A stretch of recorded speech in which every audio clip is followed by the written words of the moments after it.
ভাই আসসালামু আলাইকুম। ওয়ালাইকুম আসসালাম। ভাই, যারা বিড়ি সিগারেট খায় বা ধূমপান করে, নেশা করে, মদ খায়, ইসলাম এ ব্যাপারে কি বলছে? নেশাখোর, সেটা বিড়ি হোক, মদ হোক, গাঞ্জা হোক, হিরোইন হোক, এটা খারাপ কাজ। তবে নেশা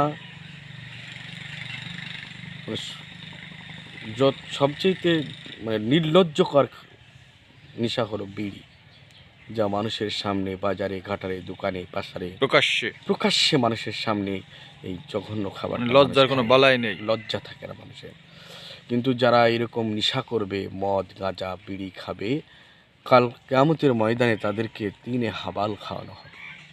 এটা কি জিনিস? যেটা হলো জাহান্নামীদেরকে পুড়ায়ে পচা পুজ রক্ত মল মূত্র সব কিছু এক জায়গায় পড়বে, সেইটাকে আবার উত্তপ্ত করে জ্বালানো হবে। জ্বালিয়ে ওই পচা দুর্গন্ধময় খাবারটাকে ওই সমস্ত মানুষের মুখে ঢেলে দেওয়া হবে।